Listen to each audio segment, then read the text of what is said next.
Hello, everybody. We are back again and getting into the thick of things. Yeah. One moment in, and I'm botching already. That's a thought. I need to just change that text a second because that's the text from.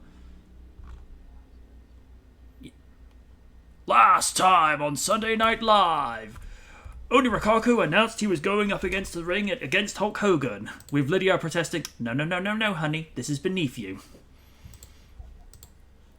I know, but he robbed me of my youth. So did everyone else. Hey, Sean. Right, make sure that the future funk is not uber loud. Yeah, that's at the right level. Hi MJ, what are your thoughts on Keith Lee officially joining AEW? Fair play to him. You know?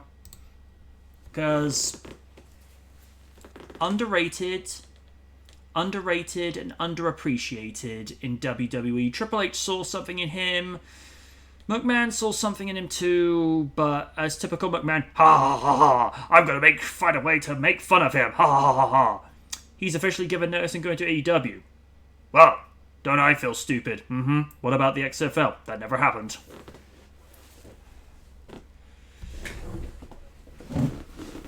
In this world, not much.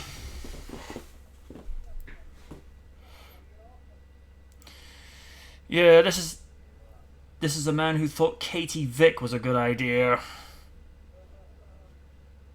The less you... Steve? All I'm going to say with regards to the Katie Vick storyline, the less you know, the better off you are. Because if I were to tell you, Lydia would be handing you her lifetime supply of brain bleach. Yes. Yeah, even people who aren't wrestling fans hate this. I know there are people in this podcast who have their issues with a certain humanoid cartoon figure, but even he said that this was one of the worst things that WWE's ever done. And, we don't always agree with things that A-Log says, but on this occasion, you can't argue him.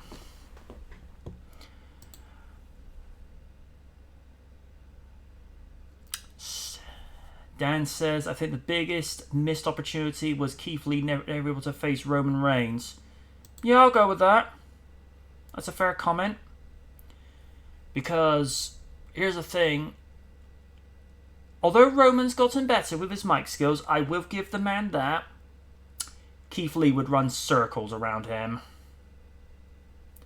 Because Keith with his mic skills, he wouldn't, took a big game, like a big promo to make him like huff, bigger than he actually was. He'd always do everything soft-spoken, be like, Roman Reigns, you may be the big dog, but I am the limitless one. It was just different.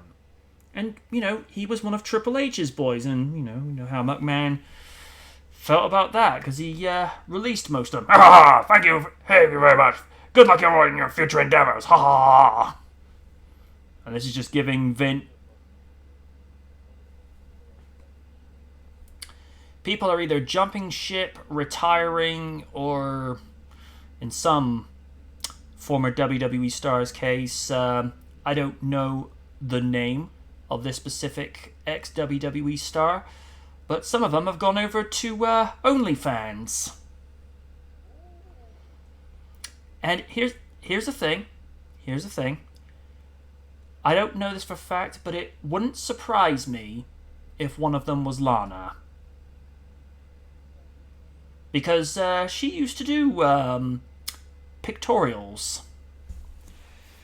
But thing is, she did that before. Dan also says, the only person I can hear, the rest seem to have muffled voices. Okay. Well, they shouldn't do, because... No, I've got the desktop audio to be set at full, so it should be okay. Hang on. Say something now. Dan? Can you hear him better now? No, I'm just waiting for him. I'm just waiting for him to... Sean says I can't hear him as well. I think what it is, on the open volume mixer, Discord was turned down. I don't know why it was turned down, because it shouldn't have. Good. Well, I'm actually... It's very strange. You're not... He goes, maybe a bit louder. It's very weird.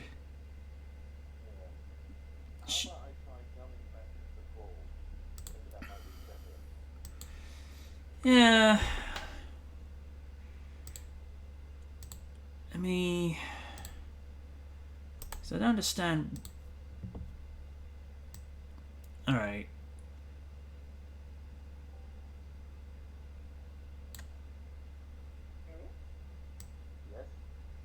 Alright, Steve's definitely louder.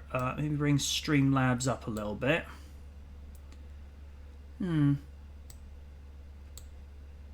Because the other... Hang on. Let's see. Desktop audio... Okay. Okay, they should be able to hear something coming through now. Hello. Something? Sean, Dan, any better? Well, I heard it on my end that time. Well, I'm looking at the desktop audio mixer, and, you know, yeah, it says they can hear it now. Right, okay. I think what it was, because... Oh, someone's knocking on someone's door. Oh dear. Because I had... I was experimenting with my Bluetooth headset function of my headphones. I had to set it in such a way whereby I would be able to hear it, but, you know, it didn't work out as well as I'd like, so I'm kind of back at square one by using it wired, but, you know, it is what it is. Alright. And we're still waiting for the Raiden Master to show up, so... Folks, you know how it is with Raiden. I think, like a lot of people, his sleeping pattern is a little all over the place, so it's a case of he's here when he's here. Yeah. So, on that note, we shall get to the first round of topics for the evening. And it looks like... it's doing the usual shtick again, where I may have to set the thing properly. Right, is it actually... it's not showing up in there. Why is it doing that? Discord, why you do this? Why do you do what you do? Yeah, I had this fixed the other day. Why it's... I don't know. Alright, hang on. Yep, it's doing that thing again. I don't know why. Yeah, we don't want that one. I want to get the one from... Hang on. We got it. Okay. Let me just post that into topics for that. Raiden is just coming online, folks. We have our first topic for the week. Michael Keaton's Batman returns in new Batgirl set photos. And I will bring up the twit pic just so that people have the context in a moment. Batman Returns. Very clever comic book.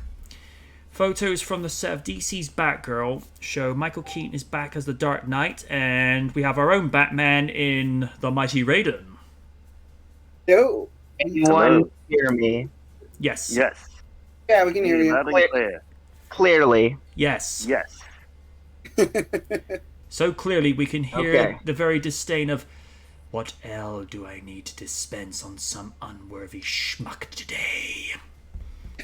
Okay, good. This is my first time using my earbuds that I use for work, gym, every day. So, no, I just want to try it out because usually I use my headphones. So I want to get this a shot. You're coming through loud and clear on our end. Yep. Oh, great. Because usually when I hear playback like the last time, I'm like, I mean, I wouldn't say I would sound garbled or cyber or anything like that. It's like I have low frequency or something like that. Mm-hmm. Well, you're not sounding anywhere near as bad as how you did with the WrestleMania 33 preview and review panels, because I was watching that today just for shits and giggles, and it's hearing Oni lose his marbles when I got done getting Prez's opinion. It's like I go to like Raiders, like, and Oni's like, oh come on, I'm like, patience, Padawan. It's like, Padawan, oh you motherfucker, just for that I'm going next. Yeah, I remember that, especially like the results. Like, I think it was when with the Giant Memorial Battle Royale. Mm-hmm. I think after he went ahead, I think he called me and Code 92 douchebag number 1 and douchebag number 2. Oh no! And then when he said my name, like he said Raiden, I'm the douchebag, really? And of course, after Owen's like, if you ever call me Padawan again, I'm gonna take your glasses and shove them. And yeah, then, I think that was during the Miz and Maurice. Oh god, he was on Nuclear. And then afterwards, Prez goes, so Oni, does that make you the Jar Jar of Raw Down Reba? I'm like, wow! Oh no! No! No! I'm like, at the time going, all of a sudden I'm not looking so bad, Oni. Oh Jesus! Yeah. Oh god! And Prez being Prez, he was dropping awful puns because there was something like bad with one of the superstars' knees, and it's like, so I guess he need to get this, and we're like, get out! Oh dear. Anyway, photos from the set of DC's Batgirl show Michael Keaton back in black as the Dark Knight on the Burtonverse, back in action, this time in the DC Extended Universe. After running with Barry Allen in The Flash, the HBO Max original movie starring Leslie Grace as the titular Caped Crusader, the 70-year-old Keaton suits up to mentor Barbara Gordon's Batgirl, not Barbara Wilson.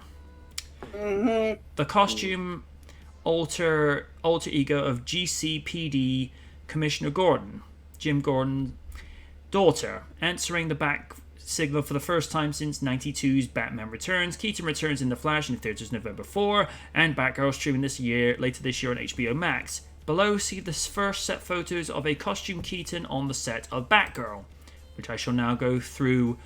Batgirl Film News on Twitter with the handle at Batgirl Film. And there... Oh, Keaton is also apparently drinking a water bottle on set. That's good. I seen it. Still hydrate. Yeah, stay hydrated, kids.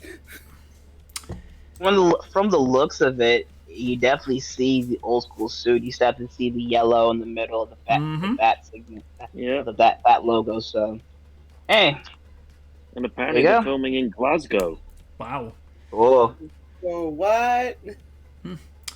Batgirl. Oh, sorry. Batgirl Film previously shared photos from Batgirl's Gotham City, the dressed-up set in Glasgow, as you just mentioned, revealing a mural featuring the likeness of Keaton's Batman. Keaton's role in Batgirl was confirmed in a December preview of the 2022 Warner Brothers slate. I asked myself, what would it be like, or what if I had to do that again? He recently told Variety of his decision to answer the bat signal for the first time in 30 years. Just because I was curious didn't mean I wanted to do it, so it took a long time, frankly. I'm not just going to say I'll do it. It has to be good. There has to be a reason. After playing The Dark Knight in 89's Batman and the 1992 sequel, reuniting him with director Tim Burton, Keaton turned down donning the cape and cowl a third time in 95's Burton-less Batman Forever. On convincing Keaton to return from across the multiverse in The Flash, director Andy Muschietti revealed at DC Fandom China, "We sent him a great script. It's more complex than this. We gave him a great script and I promised him great action," Muschietti said, and that was about it. Adil El Arbi and Bilal Fallah, Bad Boys for Life, Marvel's upcoming Miss Marvel even, direct Batgirl. In October, the directing duo teased The Real Batman. Thank you. Will mentor the superheroine in their first foray into the DCEU. Wait, the DCE universe? I don't think my brother's been questioned about this. The previously announced cast of Batgirl includes Brendan Fraser? Wait, what? DC's Oh yeah! Yeah, Brendan Fraser voices Robot Man in Doom Patrol. Oh shit, I forgot about that. Okay, this is news to me. I've also heard he's cast as Firefly. I was about to get to that. The pyromaniac Firefly. My bad. And Ivory Aquino as Babs' best friend, Alicia Yeo. Jacob Scipio, also in Bad Boys for Life. Rebecca Front, Corey Johnson, and Ethan Kai have been cast in undisclosed roles. Batgirl premieres later in 2022 on HBO Max. Michael Keaton's Batman returns first in The Flash, playing only on theaters in November 4. Well, now, he looks like he's in great shape, and as Raiden said, it's great to see that classic suit once again, because everyone has their quintessential Batman, whether it's Adam West with the retro colors of the grey suit with the blue cowl, boots and gloves, and the yellow belt with the yellow oval. But for those of us that grew up in the 80s and 90s, this is what we think of when we think of bats. The matte black suit with the black bat in the yellow oval, and Keaton, low register. Doesn't have to go say I'm Batman. It's like, I'm Batman. Cut, print, perfect Batman. Sorry, Christian Bale, Michael Keaton is better. Go change my mind. Yeah, I'm all hyped for that. And like I say, Brendan Fraser as Firefly, sign me up for that. Because that guy needs something major in Hollywood again. Because great talent. I don't think he should have turned down Journey to the Island after he did Journey to the Center of the Earth. But if he didn't turn that down, he wouldn't have had The Rock in Journey to the Island. And The Rock was good in that movie. Yeah. Yes, he was. Okay.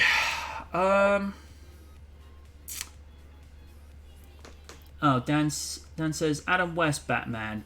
Frequent hydration is the ultimate deterrent against evil, old chum. Ah, yes. Just remember to pack the shark repellent. Oh, yes. Also, remember how to get rid of a bomb. I like how in the Lego Batman movie, they actually found a perfect use for the shark repellent. It's like, yeah, take it. Do what you want with it. Lids, thoughts on both of these things? The fact that, he's back in costume, and the fact that we're getting quite a few surprises for Batgirl. Yeah, I gotta say, like, I'm really digging what they're doing with Batgirl. I'm certainly happy that they've kicked Joss Whedon out the door because he was initially part of the Batgirl team, and then What? been so shh. But other than that, no, I'm glad that they're doing this. I'm really happy, and the fact that we're getting Brendan Fraser in this movie as Firefly. He is, honestly, a severely underrated talent. I've seen Doom Patrol, and he is fantastic in that. So it's like, yeah, give him more to do. And I'm really digging this version of Batgirl. Everybody's gonna be saying, "Oh, she's not Caucasian." You put race out the door right now. You can go now. It doesn't matter what the color of her skin is, as long as she kicks ass. I don't care. Oh, until I see this for me, until I see a trailer, let's see what happens. But other than that, I'm glad that Keaton's doing so well, and the fact that he looks good at 70. Jesus, what the hell are you taking, man? Well, oh my god!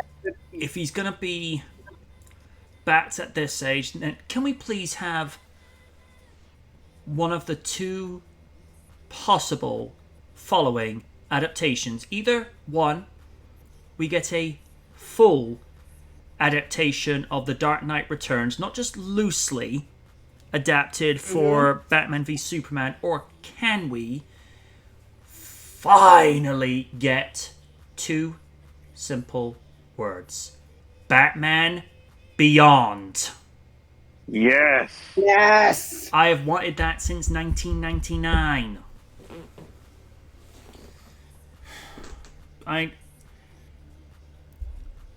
To find a Terry McGinnis type, if, and this is a big if you could find an actor between the age of 18 to 25 that has Leonardo DiCaprio's qualities, that's your Terry McGinnis. Because Leo almost played Spider-Man at one stage. Let's not talk about the details about that. If we ignore that a moment, Leo, if given the right direction, he could have been a good Peter Parker. Especially with that, yeah. I mean, just a damn good actor. Oh yeah, without a doubt.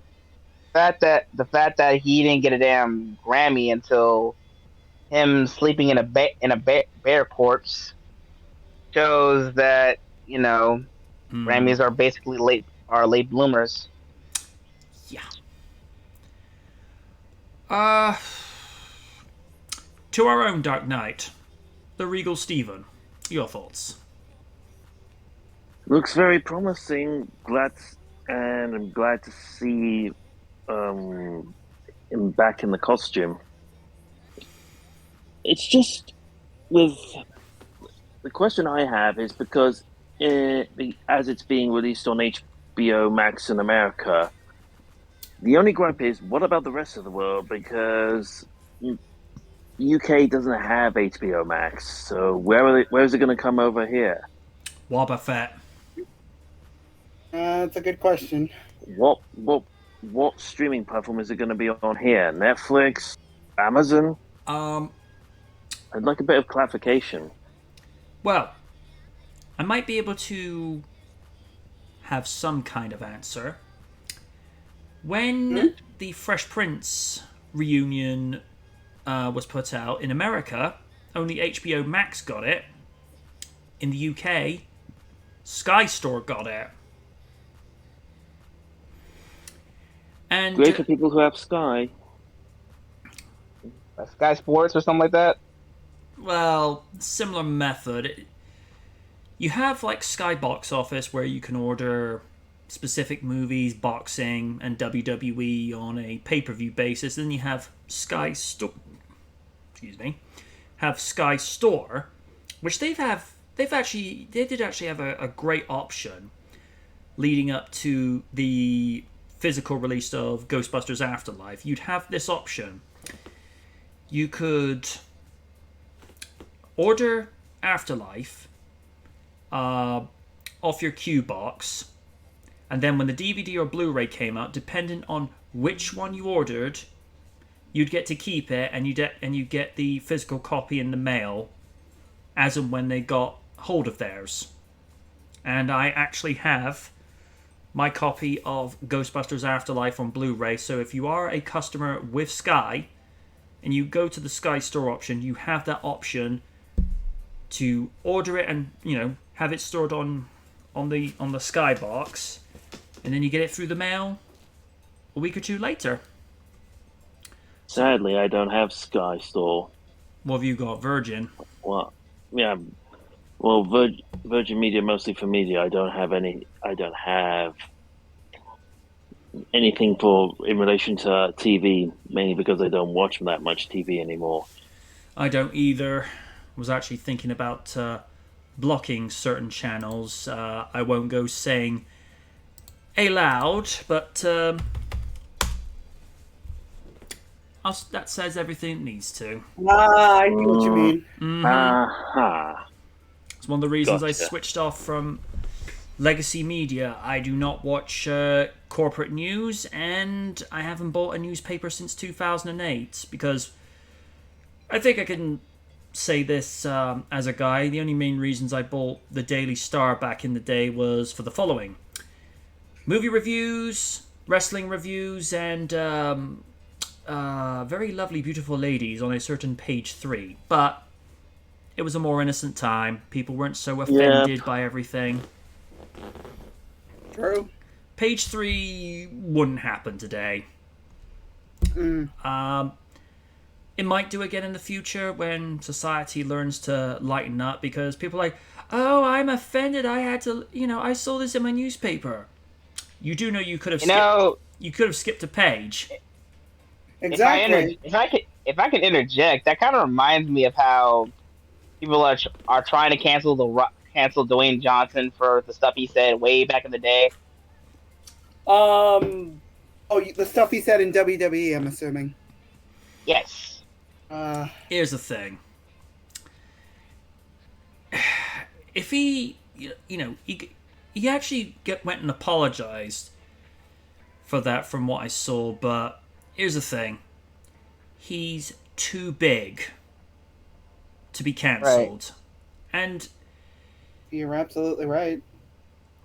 I mean, some people will go and say stuff back in the day, whether they just said something in the heat of the moment, didn't think it through, or they just said something that was clearly meant to be a joke, not to be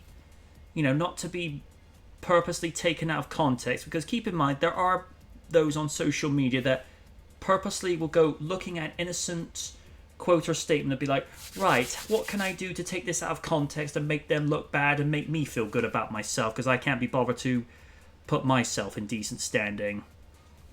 Now, if they think some of the stuff that Rock said in a tweet was bad, then they don't want to go back to the Attitude Era with some of the things that he would say about Kevin Kelly back in the day, referring to him as a something beginning with H. Also, his love of pie. Yeah, that's not exactly very PC. Or anything, or translating anything in Chinese. Oh. Yeah. Now, again, much more innocent time. People weren't so offended about everything, and I do occasionally hear him drop pie references, but it's very subtle. It's kind of like he says it and then he moves on. I feel like, I know we keep coming back to this, I feel like society needs to come to this happy medium whereby, okay, we'll look at stuff that should and should not be said, but at the same time, the stuff that's not even remotely offensive should be like, you people need to lighten up. So, like, for example, Raiden could put up a tweet that says, I don't know, I like the color of blue basketballs. There's not even anything remotely offensive about that. And someone be like, oh, how dare you like only blue basketballs? Blue baller, blue baller, blue baller. And he's just like, fuck is wrong with you?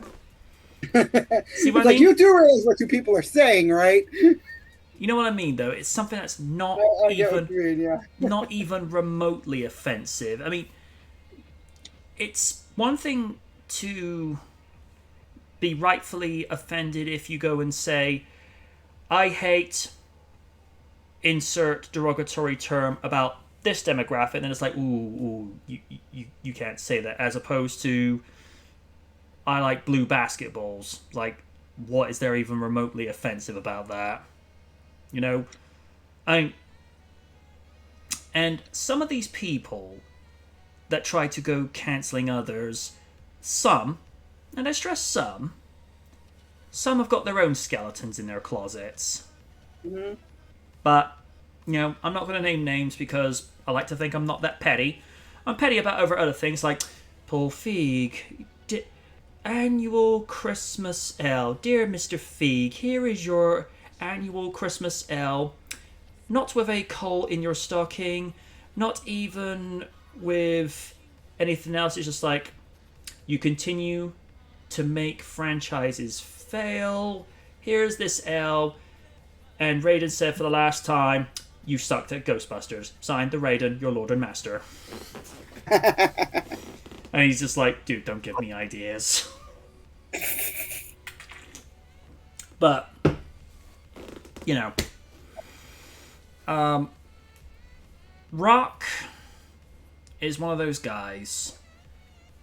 He did what a few people don't do.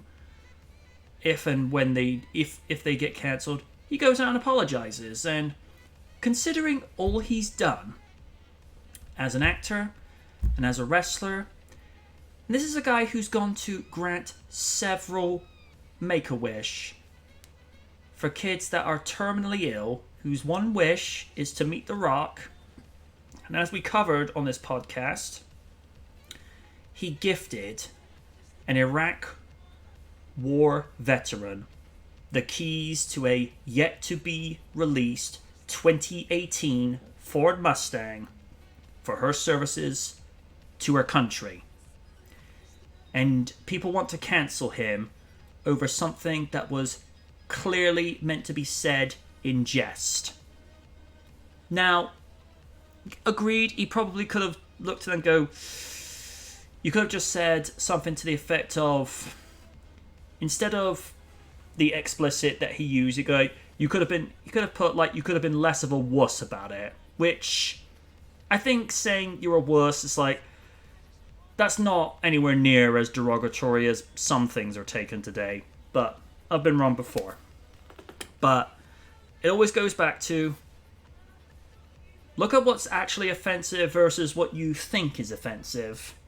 Because I don't think calling somebody a wuss is anywhere near as bad as calling somebody derogatory, racial, sexist, or any other adjective that you could use to describe somebody in a poor light.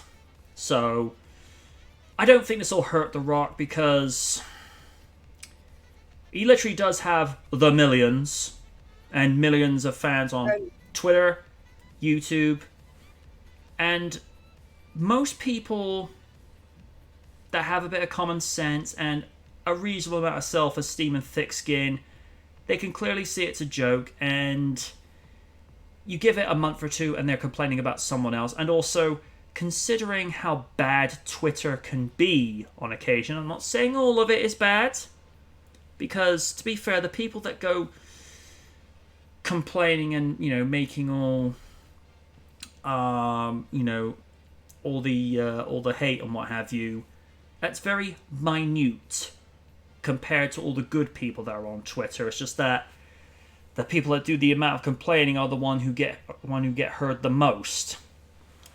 Squeaky wheel gets the grease. Yes, but I don't think it'll hurt The Rock too much because he's too big. He's too big to be brought down. If he went out of his way and did something as irreversible as deciding to go on this hate rant, or he came out and assaulted somebody, or put somebody in hospital intentionally, that's when it's like, ooh, okay, we need to do some revising with this. But that's not The Rock. You know, it's not just a moniker with him. He is the people's champion. You know, it's not like... he's not like a Joss Whedon or a Kevin Spacey, because that's not The Rock. He says some things that are quite brash, but he's not a monster. He might have played a monster at the end of Doom, which I think Doom's ratings were probably the ultimate monster that brought that movie's credibility down. But that's a subject for a different time. Now, you know, The Rock is basically somebody you want, you know, keeping your back covered. You know? Exactly. So, he ain't gonna sweat it. He said sorry. He's admitted fault. What more do they want of the man? You know? Exactly. Now, if they want to go look at some of the things Vince McMahon has said over the years, I'm surprised people haven't gone after him on Twitter.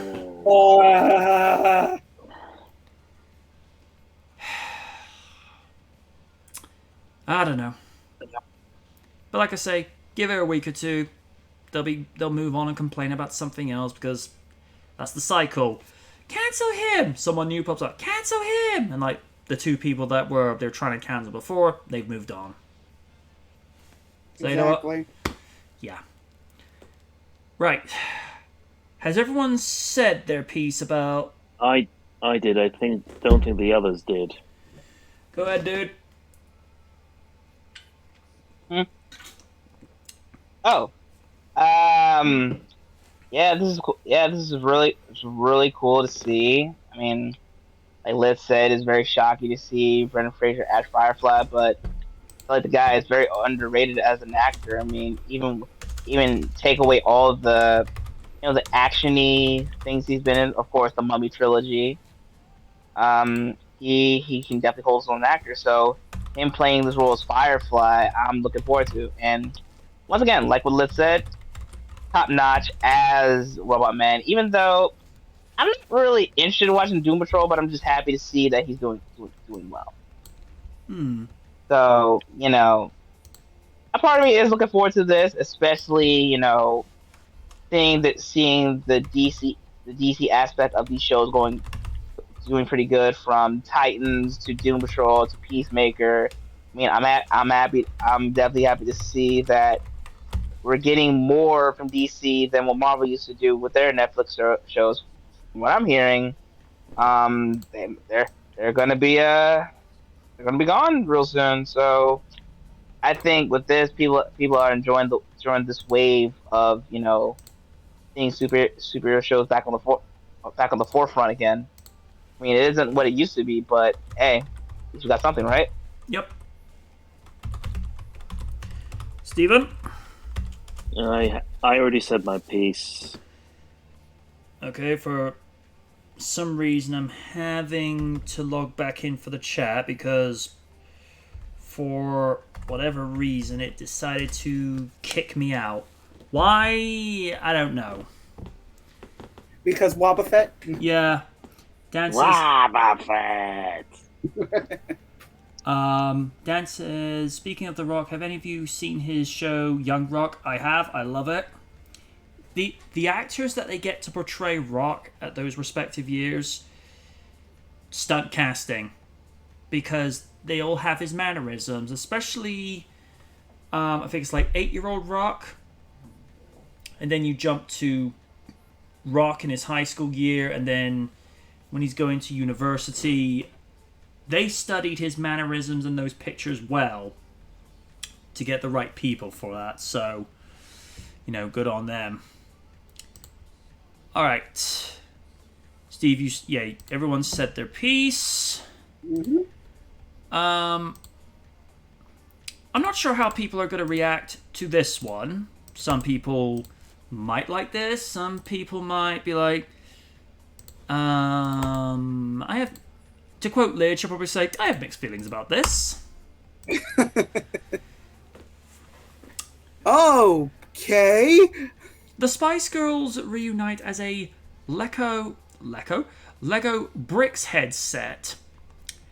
It's hard to think it's been more than 25 years have passed since the Spice Girls phenomenon began with the Spice World album in 96 and Spice World in 97. We don't talk about that movie. I watched it in theaters. You poor man. Listen, it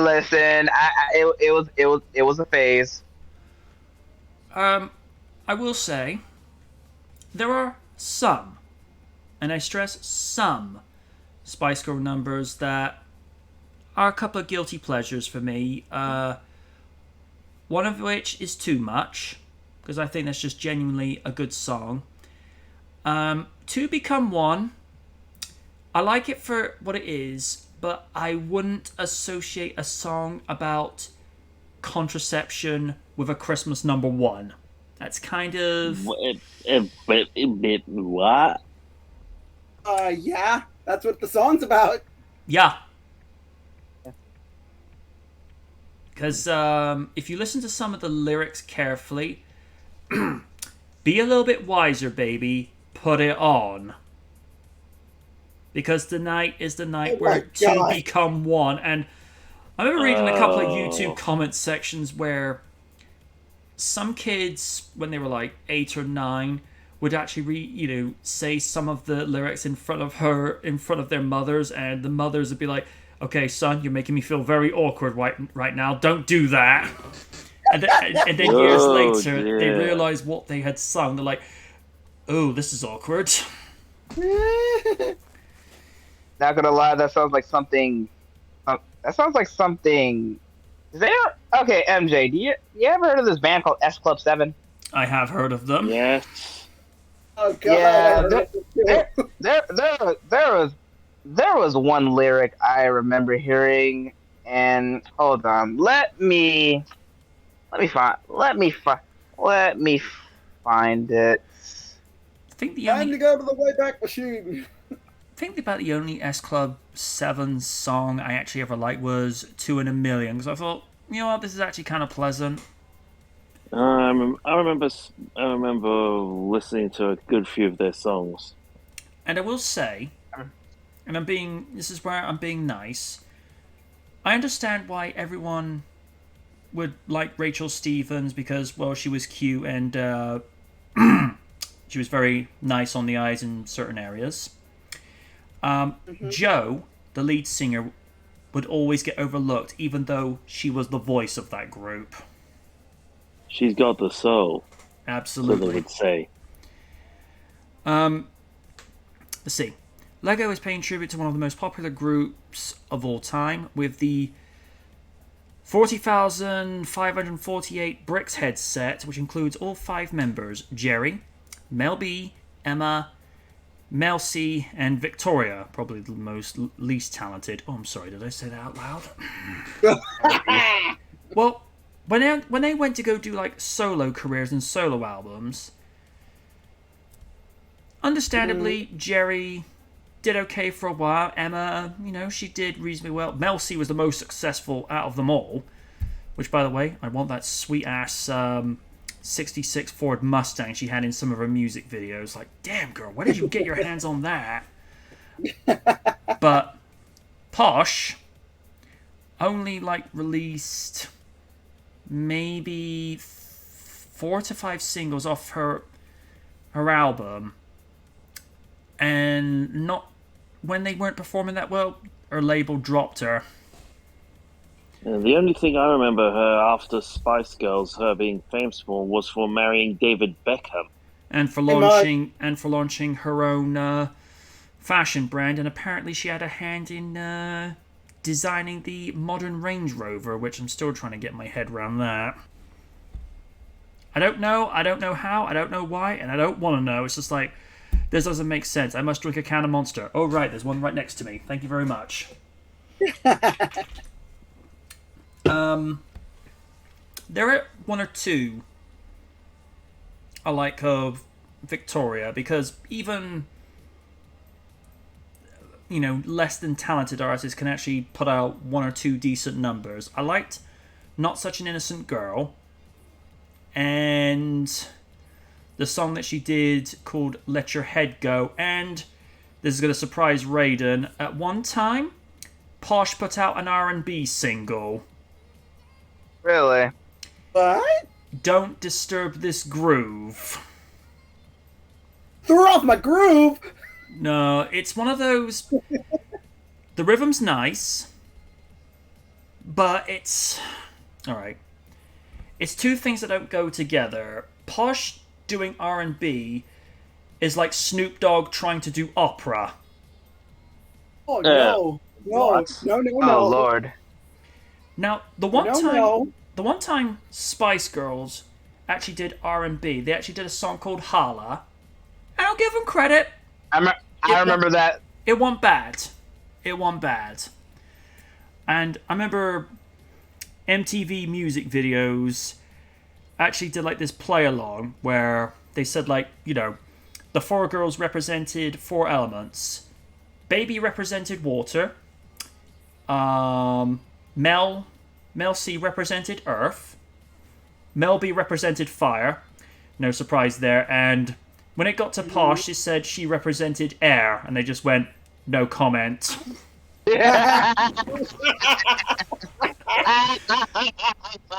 I just smiled. That's funny. I was just like, yeah, you don't need to say anything after that. God. Lego Spice Girls Tribute Brick's Head set will include 500 set pieces overall, and it will be available to purchase here at lego.com for $49.99 American dollars. Yeah, I could think of $50 I could spend better money on. Like Okay, thanks. like spending like spending, I don't know, maybe 20 paid subscriptions to twitch.tv/OniRikaku. Please play for those instead. A release date hasn't been announced at the time of writing, but February 28th, March 1 at 9 p.m. Pacific Standard Time and 12 a.m. Eastern Standard Time is a safe bet. Many new LEGO sets will drop at the time, including Marvel's Thor Hammer set, the Star Wars The Mandalorian Dark Trooper attack set, and a range of Star Wars helmet. Can I just say, when someone says Thor's hammer, I'm reminded of that moment in The Big Bang Theory where the girls were arguing over comic books and the guys are coming back from a Star Trek convention where there's like, what's Thor's hammer? It's like some new type of fragrance. And it's just this idea of Penny, Bernadette, and Amy all arguing over who's more powerful, Thor, Loki, or Doctor Strange. And I'm like, are we in Bizarro Land? Is only Rikaku present, and is Lydia friends with the Kardashians? And Lydia's gonna hate me for that. No. No. You know what I mean, though, because that's just like, that's Bizarro World. Despite the 25th anniversary milestone, the LEGO Spice Girls Bricks headset actually comes at an unfortunate time for the group. Additional reunion tour date. Another reunion? Really? Seriously, girls, you've had enough of them. And besides, Emma, you can only get away with being called Baby Spice for so long. I mean, you could do So long. It was Right. it was one thing to do that in the 90s because at the time they started, Emma was like 20, 21. Whereas now it's like you can't really you could be called the youngest Spice because she is the youngest of the group, but to call yourself Baby, it's like you can't do that now. What call her a mature Spice or something like that? I don't know. No, that probably goes Midlife crisis Spice. No, the only No. one that would get referred to as mature would be Jerry, because she was actually the eldest when the group started, because she was 26 at the time. Not gonna lie, she's the one I prefer because she's a redheaded. How you doing? Same here. And she tried to get it on with George Michael at one time, but then she found out that George was actually spoken for with another man, she's like, oh, well, I'll be your friend, though. Yeah. Oh, jeez. It's like, oh, it's Quit while you're ahead. Well, here's the thing. She was... she had a huge crush on George Michael in the 80s and early 90s, as most women did. So, you know...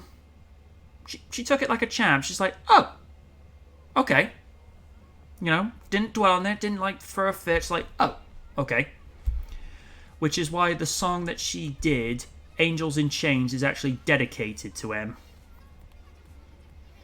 I think that was like the only new song that was actually done, that was actually dedicated to him, rather than Chris Martin doing a slightly more melancholic version of... Careless Whisper? No. Oh, good lord, no. Do not let Chris Martin anywhere near that song. No. Turn a Different Corner. Because they actually performed that at the Brits. Someone's rejoining us again by the sounds of things. That was me, sorry. Just a message, I assume. Okay. Oh. Right. Additional reunion tour dates and an animated film were in the works. Oh, good lord, those guys in animated form. But according to The Sun, the pandemic has killed the momentum and the group has moved on. Assuming that the Spice Girls have parted ways once again, a Lego set will be a small consolation for fans. However, we wouldn't be surprised if it flew off the shelves on the launch day. So you want to order yours. Keep your tab at Lego section for details on additional sets that will launch on March 1 beyond. I'm going to keep this short and sweet because this particular segment's dragged on longer than it needs to. It looks impressive, you know, being what you can be for Lego, but I'm not going to waste my $49.99 on that because I wouldn't consider myself a casual fan. I wouldn't consider myself a hater. It's just one of those. I liked a few of their songs. I didn't go to any of their reunion tours because it's not my thing. If it had been for Cleopatra, I would have probably considered it because Cleo was my girl growing up. And it has to be said. Coming at you. It has to be said, even now, still very talented and still very underrated, I might add. And Raiden and I can both appreciate this. She is still as fine as ever. Yes, sir. But yeah, I can understand fans probably going to go after this, but I'm not going to go after this. And to, I wouldn't call Lids our own Spice Girl, but she can be spicy with her opinions when she wants to. Your thoughts on this?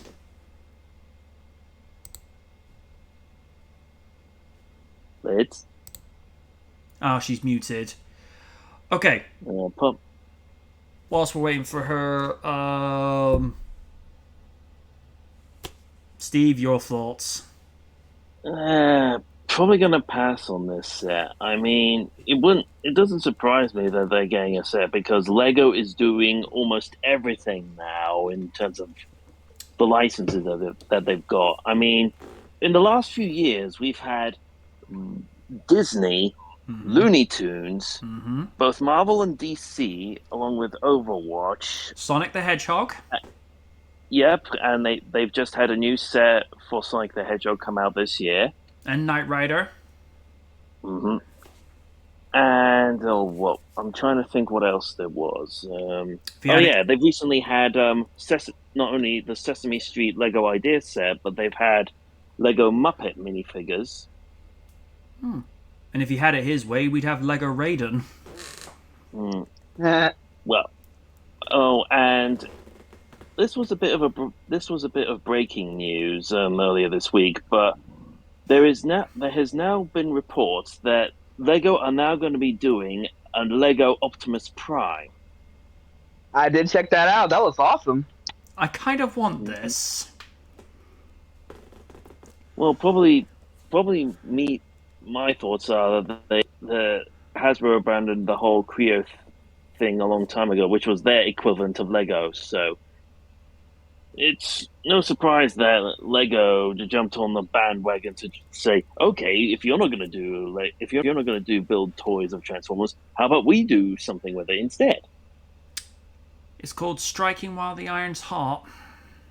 Mm-hmm. And I think that's my piece. Raiden, your thoughts? Like I said, Spice Girls was a phase I went through. I don't know. Like their old songs, of course. Watch Spice World in the theaters. Listen, I was young, but I think yes, we all were. like you, not really feeling it. I mean, Mel B is still my girl. Scary Spice will always be my favorite, always and forever. But it's I don't fault anyone who's doing it, but for me, I'm gonna take a hard mulligan for this one.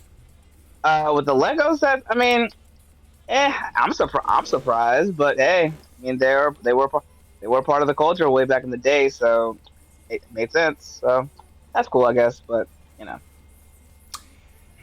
And, well, I wouldn't call Lids our own Spice Girl, but she could be spicy with her opinions. Your thoughts on this? Well, again, I like the Spice Girls back then, but just this is not my cup of tea. I don't mind Lego, just this. No, I'm not gonna play almost $50 for Lego set. No offense. I'm just, some people are into that kind of thing. I'm not. So I don't know. Yeah, Again, I'm like with Raiden. I'm pulling a mulligan. I don't care really. fair enough. Alright, let's cross that one out. Let's see. Ooh.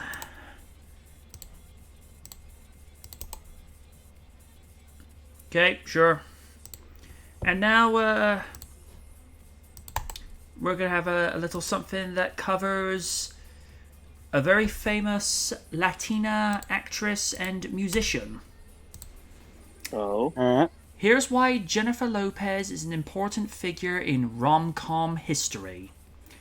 Oh. Jennifer Lopez returns to her rom-com roots with the upcoming Marry Me. Here's why she's an important figure in the history of the genre. Jennifer Lopez is a triple threat Latina entertainer, success as a dancer, singer, and actress. To be fair, she is amazing at all three. Before she ever made her way on screen, Lopez began her celebrity career as a dancer and soon decided she wanted to pursue acting. Her first lead role came in '97 as Selena Quintanilla Perez in the tragic biopic Selena, which was recently bitty bum bum. Bitty bitty bum bum. Yep. Sorry, I can help myself. Which was recently recreated as a Netflix series. Lopez went on to star in a number of roles before launching her singing career with debut album On the Six.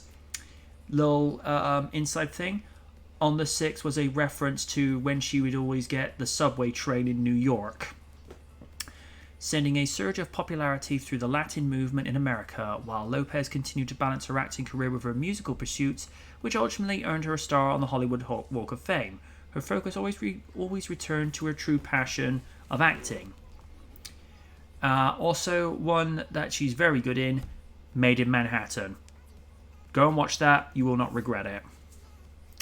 While Lopez has dabbled in many genres, from biopic to psychological horror, especially with The Boy Next Door, from what I heard that was fucked up. Woo, baby boy. Oh, Lord. Let me tell you about that movie.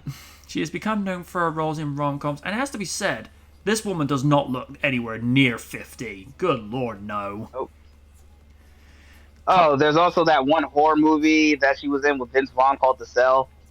Oh, I've heard about that. It's one where she actually goes inside someone's head telepathically. Yeah. Oh yeah, I forgot. Vincent D'Onofrio was in that. He was the killer. Ooh. And that dude. Oh boy. Considering. I pray to God you don't watch that. Movie. Oh my God. Considering. Dude, let me tell. Okay, if I can interject. Sure. If I can describe that movie, it's like a Marilyn Manson video on acid. Good Lord. Well, there's an image I don't need. Thank you very much.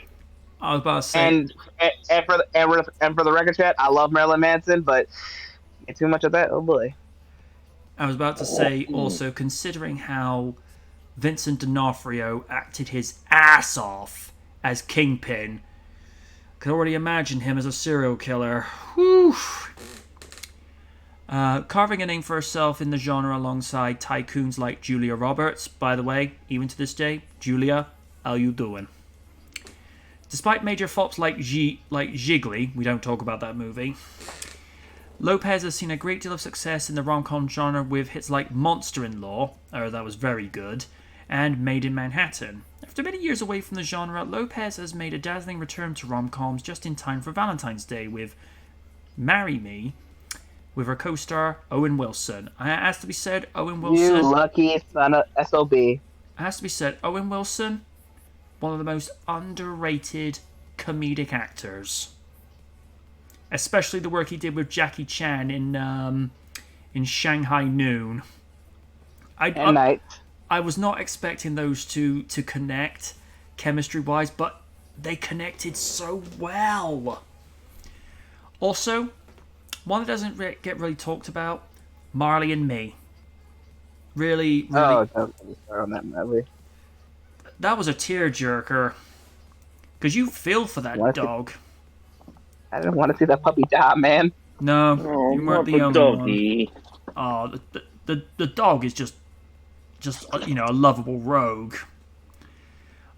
She pulls out all the stops in the rom-coms, and here's why Jennifer Lopez is an important figure in rom-com history. While Lopez's career has spanned many decades, guys, don't want to make her feel that old. She has become the top-grossing Latina actress in Hollywood, deservedly so. Her presence has been key to improving Latina representation in Hollywood, as most of the queens of rom-com, like Meg Ryan, she left way too soon, Drew Barrymore, and Julia Roberts are all white, vastly over-representing the white community in cinema. Lopez provides every Latin person with the representation and agency they deserve. It gives Latina women a voice acknowledging their presence rather than rendering them invisible or giving them roles as side characters. Indeed, Lopez brings her heritage into every role as she plays it as part of her and should be a part of her characters too. She is a role model for women. While rom-coms have a focus on romance, the main characters are typically portrayed as looking for love, especially the women. By the role she takes on, Lopez proves to be a role model for Latina women everywhere. Take, for example, her playing the part of a strong woman who wants more out of life than just romance in second act. This is contrary to many rom-com characters like Jiggly. Again, stop talking about that movie. He's just not that into you. That is a good movie, by the way.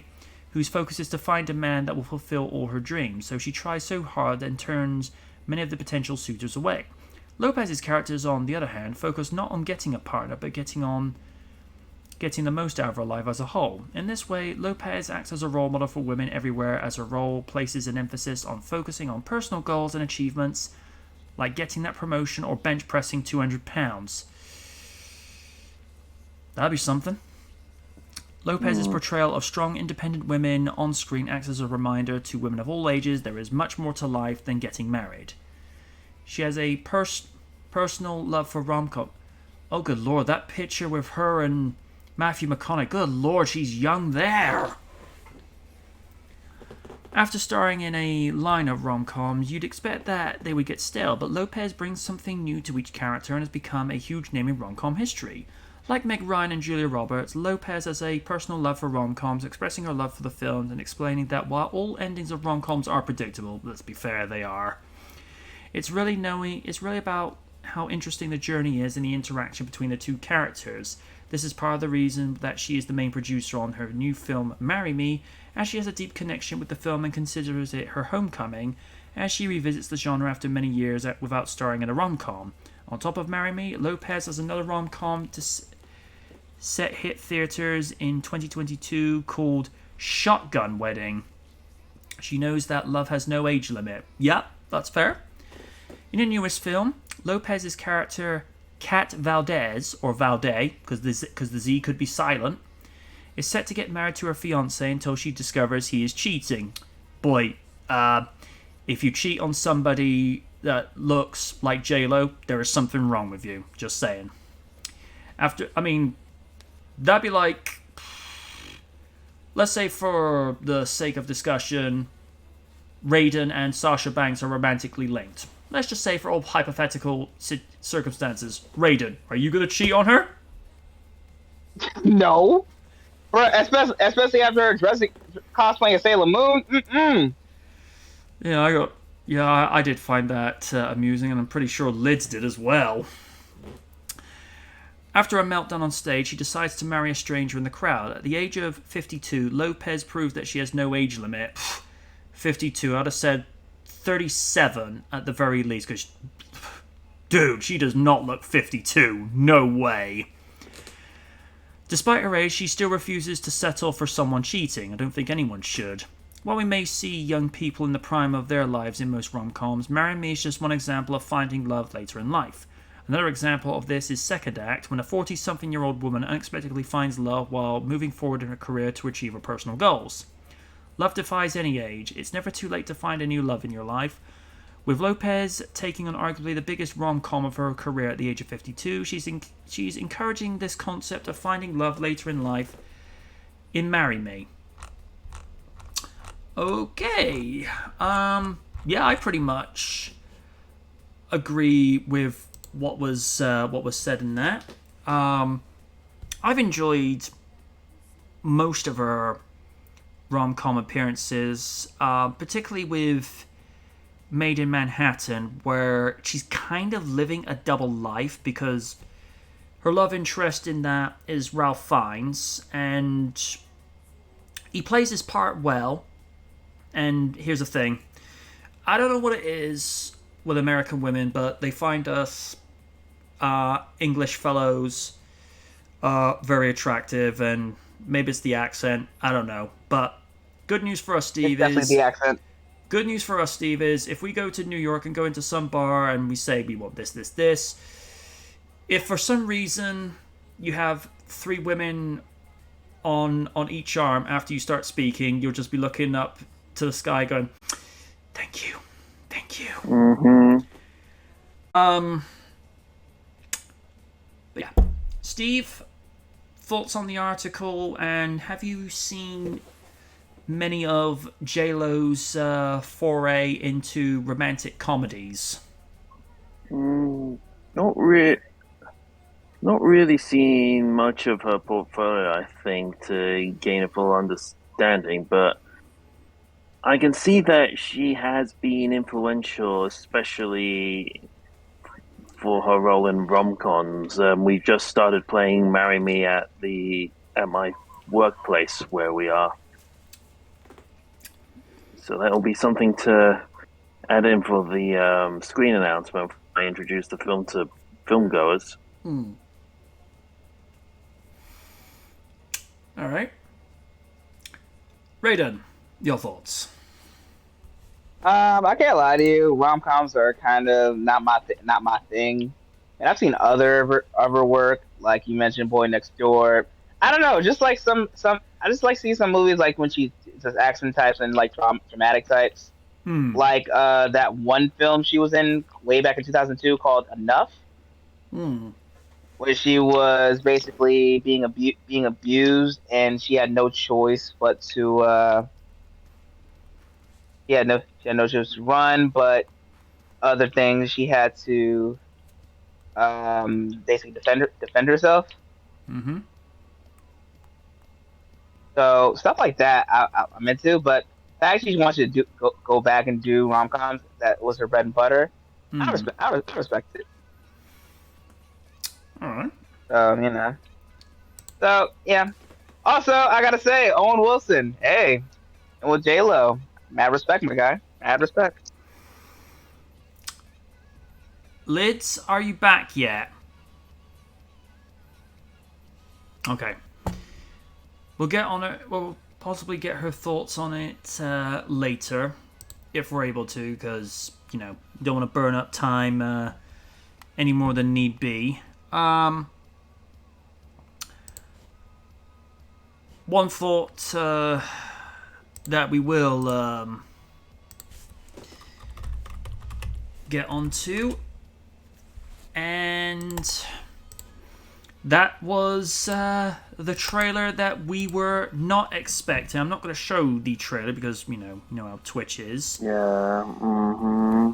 Of course. The trailer for Jurassic World 3 Dominion dropped just before the Super Bowl, and hype is all I can say because it looks big. I'm glad to see Sam Neill finally back in into the foray, and has to be said, the guy looks good. You know, he's in his 70s now, and he's aged really well. Laura Dern, I don't think she's aged as well as him, and you know, that's not me being nasty, I'm just calling it like it is. She still looks good, but I don't know. I've noticed with some, and I stress some women age better than others, and some women even age better than some men. I mean, look at the end of Ghostbusters Afterlife. You look at Bill Murray as Peter Venkman, and then you see Sigourney Weaver as Dana. She's aged really well. And the fact that she was shocking him with his machine from the first movie. I'm sorry, but you gotta feel like that was karma catching up with him from the first movie. Yep. The shot with the Parasaurolophus running along with the horses out in the west, along that wide panning shot, that's a great visual. The fact that there's that ending shot with both generations of the cast there, it's like, this is what we've waited for. Bigger. Why do they always go for bigger? Yeah, and I'd like this question to be answered. First off, I'm glad that Blue is back with Owen. But how was Blue able to mother an offspring when there's no other Velociraptors there? Asexually? There is that the possibility. frog DNA. There is that possibility, but you'd still need... If the asexual part is not possible, then she'd still need another Velociraptor. Sean's just chimed in. I wonder what the natural program would be done by David Attenborough in that world. Oh, that would be amazing. I'd actually watch the BBC just for that. Well, you know, they could get it on another service. He did do one show for Netflix. Oh, did he now? Huh, yeah, that's interesting. I feel like, just based upon what we heard in that trailer, especially with Ian Malcolm and Ellie Sattler saying humans and dinosaurs cannot coexist because it's an ecological disaster, and yet you'll have Owen and Claire saying, look, we brought these animals back. It's our responsibility and our obligation to look after them because they didn't ask to be brought back into this world, but they're animals and they still have rights. And that's the thing I think that Claire in particular is looking at it from, because as before, in the first Jurassic World movie, she just sees them as numbers on a spreadsheet. It's only when she sees the Apatosaur dying in front of her, she has a greater understanding and a greater appreciation and emotion for these animals. So also when it came to her nephews or something like that in the first movie. Exactly. She was very. Because I remember she was very arrogant, brash, and all that. So, but when she saw them in danger, she dropped everything to save them, and of course have a little thing with Owen and all that. So that's there. I like that that moment in Fallen Kingdom, they're both just taking, some necessary 40 winks in the back of the truck, and you sort of see Owen wake up before her, and he's just about to give her a quick kiss on the forehead. Then he sees her wake up. It's like, nope, go back to being asleep. I'm just like, oh, you missed your chance, dude. I feel Kind of like... reminds me of... Go on. If I interject, it reminds me of Resident Evil Code Veronica X, even though that game is kind of eh. It kind of reminds me of the whole little thing between Steve and Claire and Claire. I'm kind of hoping it's not going to be like a Mulder and Scully thing where for so many years, will they, won't they, will they, won't they? I could just imagine Wynn like going, oh, for goodness sake, will you two just have it and have done with it already? Just kiss already. If it would be random, it's like, just already. And it's like, no, random, we can't have that in the Jurassic World movie. It's like, that'll make me watch it. Because as everyone knows, ever since Jurassic World, he's kind of fallen out of favour. And, that's fine. But at the end of the day, to each their own. I'm hoping, and I'm saying this I know I'm probably saying this in vain, but I'm hoping that we don't get a thing where between now and June, we are littered with, on YouTube, multiple trailers, multiple clips, multiple little specials, and making of. It's just like, guys, less is more. Less you put out, the less it's so bad.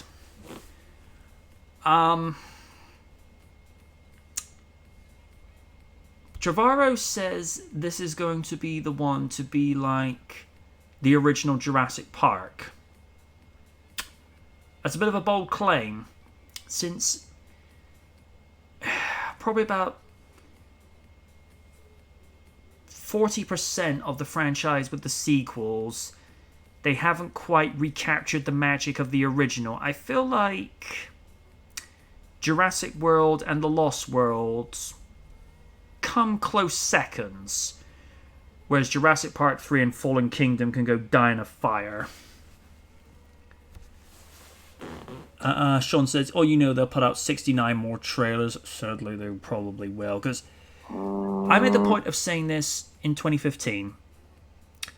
When they were doing the promotion for Thunderbirds Are Go, there was very little put out about the series. I mean, we had the one teaser trailer just before Christmas, where all you hear is a voiceover going SOS, and you have a CG Thunderbird 5 in orbit.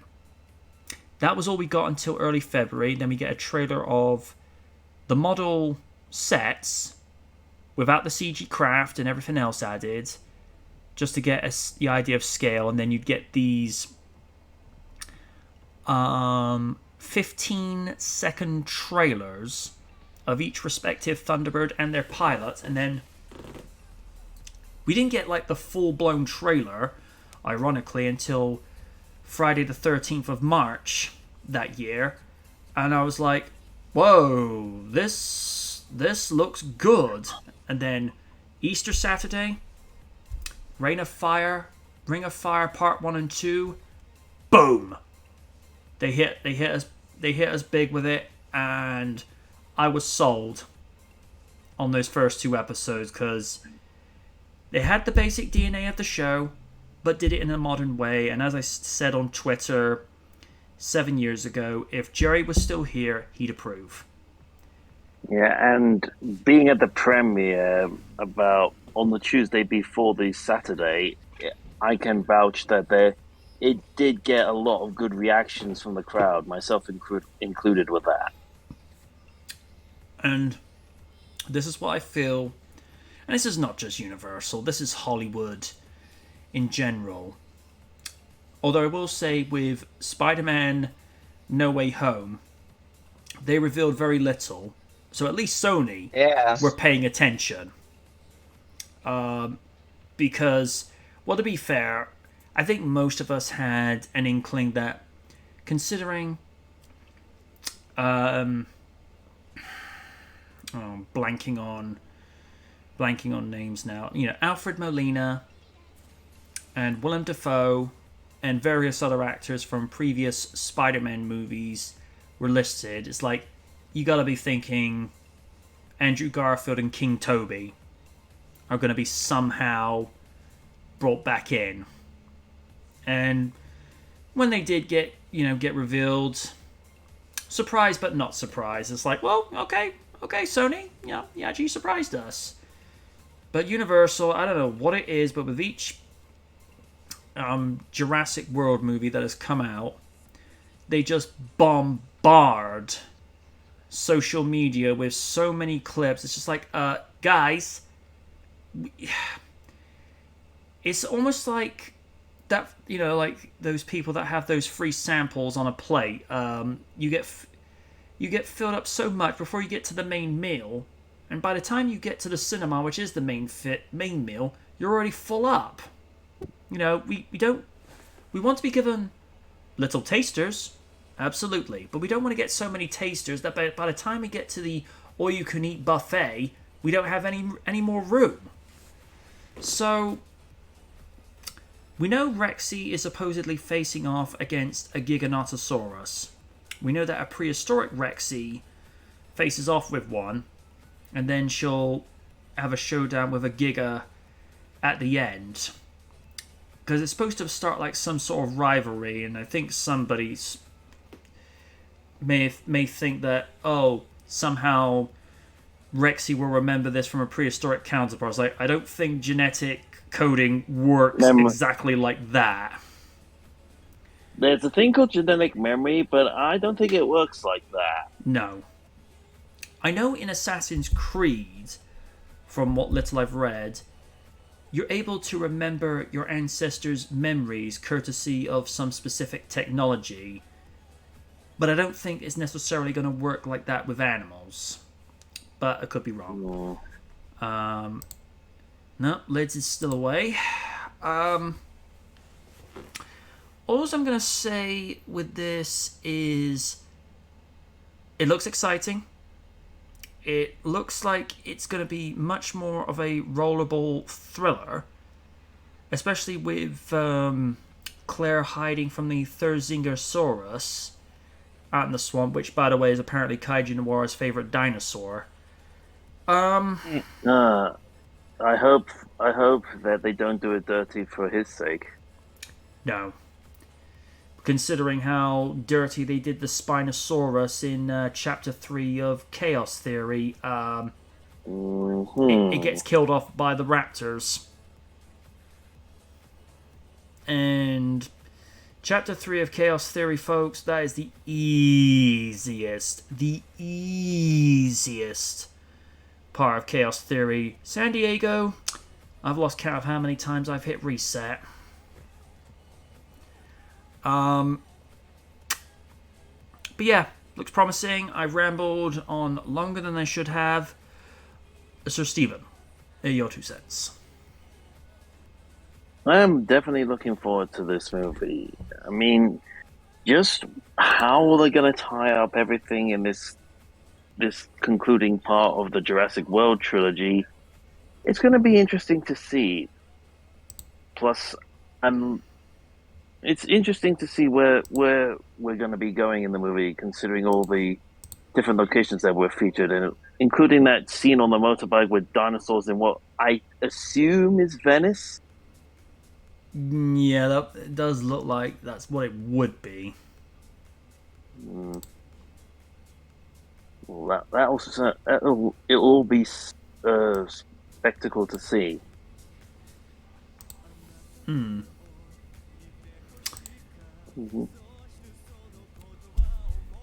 to our own Raptor Raiden, your thoughts?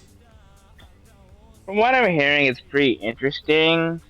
I don't know if I'll give it a shot or not, especially how Fallen Kingdom kind of burned me out of the Jurassic Park franchise.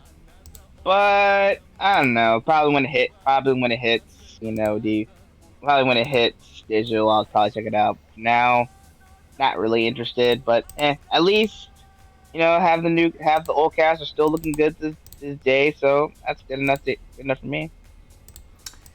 And speaking of some of the old cast, Sam Neill was recently interviewed. Jurassic World Dominion debuted as an action-packed official trailer recently, teasing the return of legacy characters from 1993's Jurassic Park. Sam Neill, Laura Dern, and Jeff Goldblum are reprising their roles as Dr. Alan Grant, Dr. Ellie Sattler, and Dr. Ian Malcolm in Jurassic World Dominion. The third installment in the franchise, Jurassic World Dominion, has been termed the epic conclusion of the Jurassic era. Sam Neill, who was last seen in 2001's Jurassic Park 3, makes his return in Dominion alongside new stars Chris Pratt and Bryce Dallas Howard.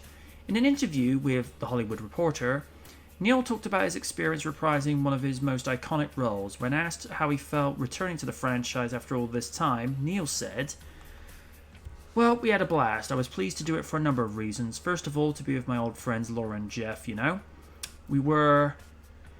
This was in the middle of the pandemic. We were locked in a hotel together in somewhat idyllic rural England, and everyone got along really well. The new cast I liked very much, and the established Jurassic World cast are just the nicest people.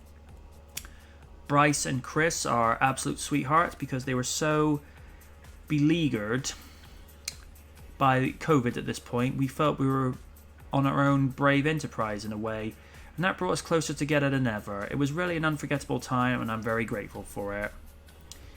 Jurassic World Dominion was barely into production when the World event happened in March of 2020. After several delays, the film wrapped filming in November 2020, and the release date was moved back by a year. But being together during the lockdown only added to the cast chemistry, Neill believes. Director Colin Trevorrow has already screened Jurassic World Dominion for friends and family, but Sam Neill revealed he hasn't seen the film yet. He also showed praise on Dominion's ambitious story and teased tons of dinosaurs. "I haven't seen the finished film yet. I'm sure it's a very ambitious, huge story, a lot of characters, a lot of dinosaurs. It's going to be unquestionably big, so they've been holding it back until, hopefully, cinemas are fully open and all that. It's something that needs to be seen on the very big screen." Alright, let's see. Mm-hmm. Okay. Well, that certainly seems promising. Yep. It goes on with this. Jurassic World is Dominion is one of the most anticipated movies of the year. Dominion will be the third film in the sequel trilogy and marks the end of an era. The film sees new and old characters teaming up to maintain balance in a world cohabited by dinosaurs. The stakes are higher than ever in the Dominion. Colin Trevorrow returns to direct the film for a screenplay he co-wrote with Emily Carmichael.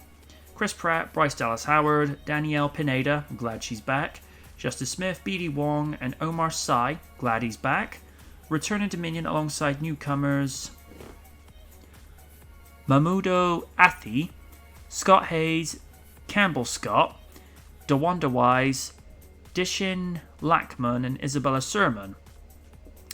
They'll be sharing screen space with the legacy cast Sam Neill, Laura Dern, and Jeff Goldblum, who play crucial roles in Dominion.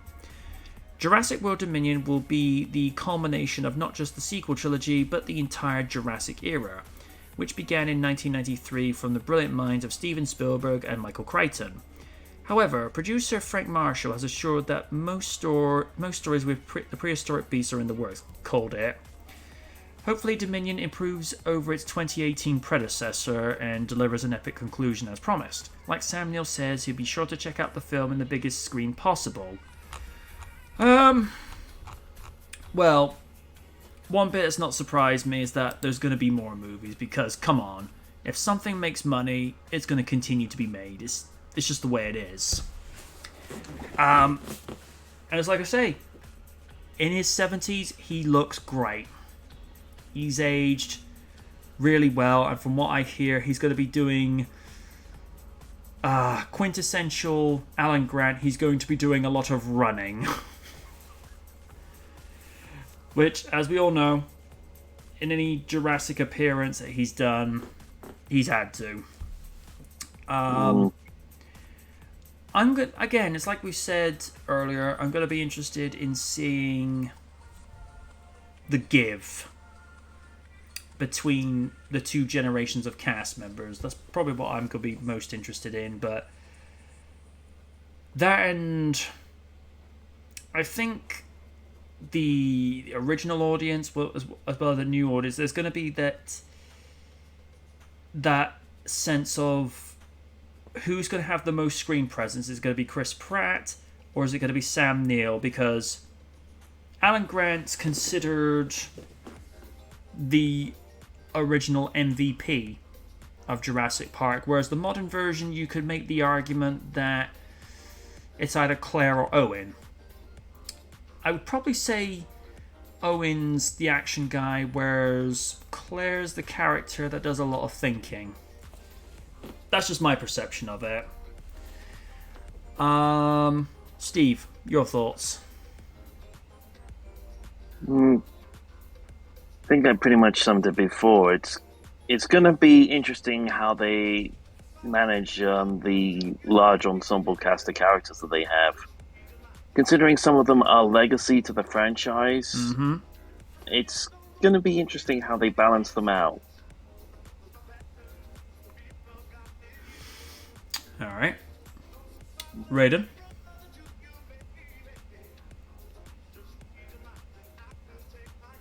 Raiden? Are you there?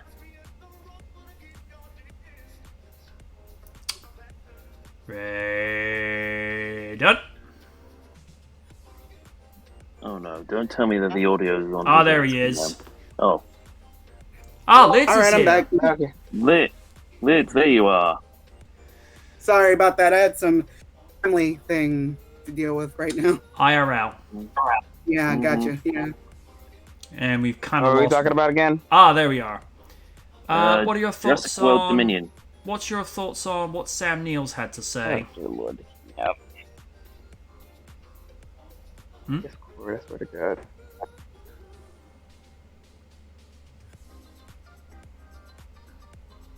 You okay there, dude? I think his earbuds are probably acting up.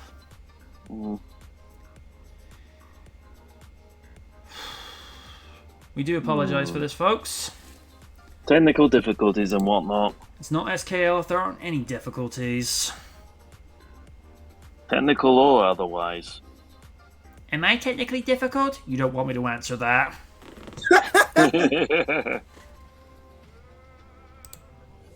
Raiden, are you having a problem with your earbuds?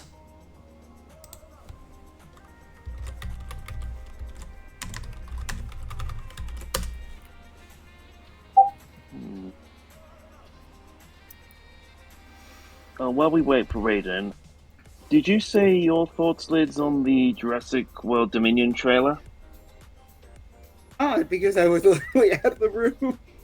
But actually, I saw it and I'm like, that doesn't look too bad. I'm just like, I'm waiting for the shoe to drop, but seeing everybody from the original trilogy was actually fun to see. Seeing all three of them together, it's like really cool. And I'm not sure if that's Blue's baby or whatnot, because I'm like, what the hell? Yeah, because we're questioning this as well, because like there's not another raptor out in Northern California. So to quote JonTron, I have several questions. maybe Komodo dragon DNA somewhere in the mix. Because I learned this fact a month or two ago. Apparently, if a Komodo dragon gets into a specific area, they have the ability to reproduce just singularly, and then create a population from just one member. I did not know that. All right. Can y'all hear me? Yes. Yep. Yeah, Discord kicked me out for some reason. And That's weird. All right. What are your thoughts on what Sam Neill had to say regarding what he said in the interview? There's going to be lots of dinosaurs, and he's just glad to be back. I mean, it's a good return to form for the guy. I mean, less said about Jurassic Park 3 the better. But hey, still got love of Jurassic Park. Still got love of Sam Neill. We're happy he's back to do what he does best. More dinosaurs. I mean, it's expected with the fairy. So part of me is kind of interested. Like I said before, I might wait. I will wait till it hits digital, but still, I'm looking forward to it. Glad it's With the dinosaurs. Dinosaurs. Yep. Okay. All right.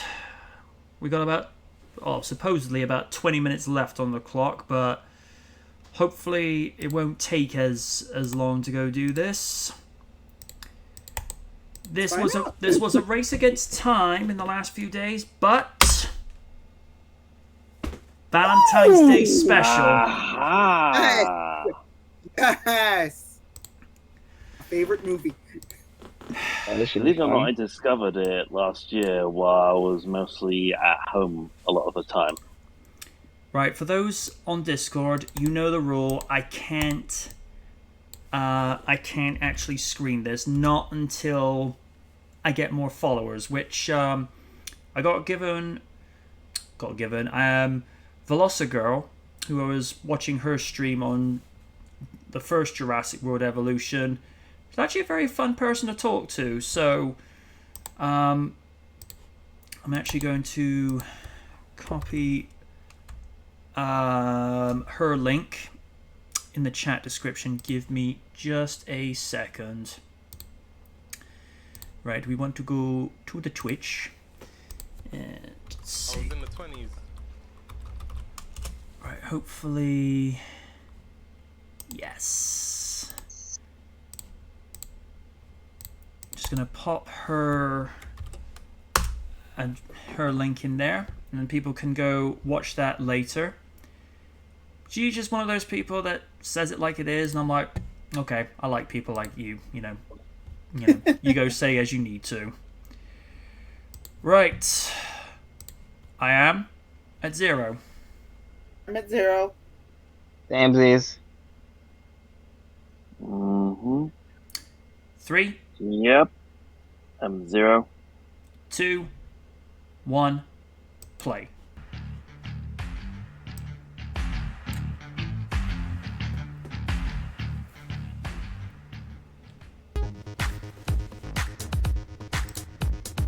Oh, it is actually on 720. Never mind.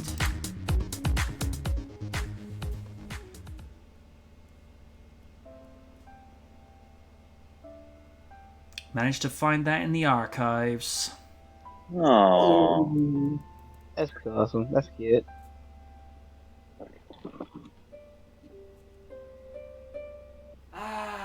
The 80s. What a decade for romantic comedy.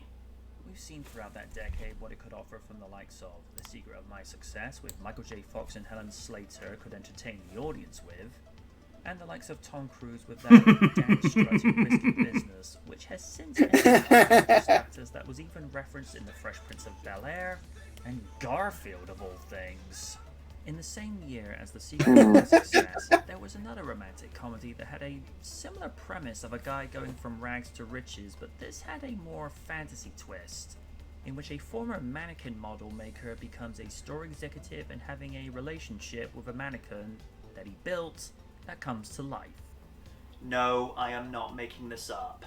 Along with a great ensemble cast with Sven Getty, James Spader, and G.W. Bailey of Police Academy fame, James McCarthy would lead this lineup. Has this held up in the 35 years since its 1987 release, or will this feel wooden like a mannequin? Let's find out as we revisit Mannequin. This movie has what I like to think of as charming innocence, in the context of everyone could watch this and get something out of it. And I say innocence because, well, I'm just going to call this spade for spade. There are some exaggerated stereotypes that were used back in the day that was seen as okay, but looks cringy by comparison today. But before we get to the meat of that, Nah. John Switcher at the start of the movie as kind of a goofball with a lot of imagination and talent to his credit, but he tends to let himself get too caught up in the moment. This in turn leads to his first firing, where he is constructing his mannequin that he's a little obsessed with, and that he subsequently gets fired from other jobs ranging from a waiter, a chef, and a family entertainer. His latest job, Prince & Company department store, the same store he sees his mannequin in the store window. He pretty much gets a job in the same fashion as he got fired from. By accident. Young man, what's your name? My name, Jonathan Switzer. You're hired. Thank you. My lucky day. Oh! I guess it was a shock to the system. Ouch. Oh dear God! Oh, Jesus Christ! Why? They implanted Mr. Richards to sabotage the company so it can be bought. And Richards is what you'd expect of a smarmy, slimy 80s a-hole executive. Oh God! And he's played by James Spader too. Fine. A-hole executive. He's basically a guy with a punchable face. Anyone could walk in and go, I don't know why, but I hate you. And you don't feel sympathy for this guy at all throughout the picture. He does pretty much everything he can to make John's life difficult. Oh my God! Look at his quad hair. I know. Hair. There are similarities Look at the glasses. to Richard's pattern, how a guy starts out with nothing and gets riches. But the difference is John isn't rolling in money by the end. He's rolling in love. And also, this came out in February of '87, and the former came out in April of that year. And in all this, I haven't talked about the title character, Emmy. Emmy's story begins before the opening credits as an Egyptian hiding from the events of an arranged marriage. Even at the start of the movie, that right before lunch. like that, you could see what direction this movie is going in. Emmy comes to life in front of John when no one else is around, and what transpires is what you'd expect. What's the matter? Don't you like your new scarf? Not especially. Holy Jesus Christ! That'd be like your Oh my God. figure coming to life. Ah! Watch. I'm watching you. From that news, helping him become a sensation with the window box with the other Americans and their attire to draw more. Actually picked that up customers in to the store, LA. which in turn elevates his progression in being promoted to visual merchandise officer, for want of a better title. The way it works is that the gods only give life to Emmy in her mannequin body when her and John are unobserved. Otherwise, she's a mannequin. It does make me wonder what the unobserved puppets were like on the set of Thunderbirds back in the day. At night, John and Emmy would create draw crowds back to the store, saving the company from bankruptcy and turning a profit in the coming years. Oh This in God! turn has Roxy, John's ex-girlfriend, who's working at Illustra trying to sway him to her store, and he's not interested. Around this time, she's with Armand, who could not be any more of a stereotype if he tried. He's basically Oh, a discount God. Monero. Yeah, The only that difference guy. is John Travolta has talent.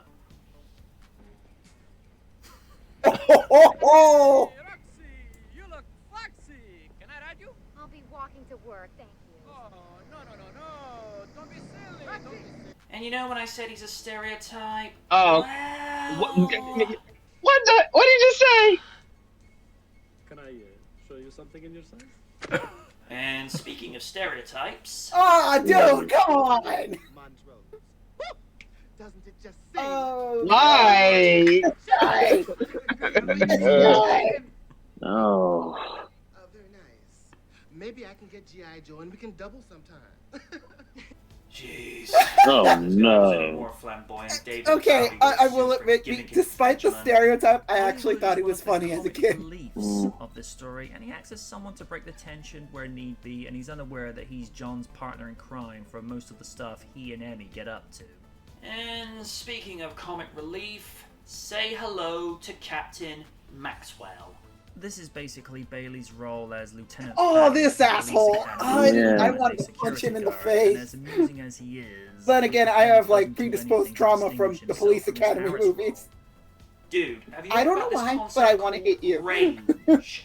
A couple of moments that I found amusing but equally cringy are the following. Rambo? Yeah.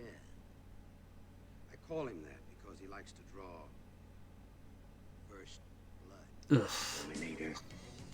Lunchtime. Oh, dude, why? You'd think I'd be okay with this. Oh, God, that's so cringy. He's basically Richard's lackey and by extension, BJ, who's the owner of Illustra, who's trying to sabotage Prince and John and Emmy's efforts, of which I think the audience spoke through her.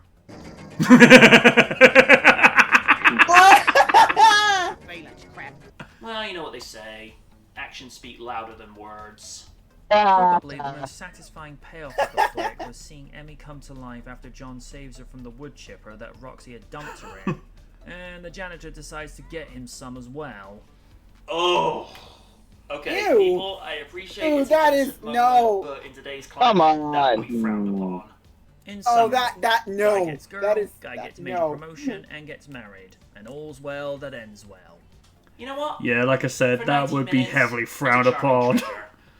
God, no! You do not get away with that. You No. know him as a member of the Brat Pack, a nickname given to young and Yeah. up-and-comers in the 1980s.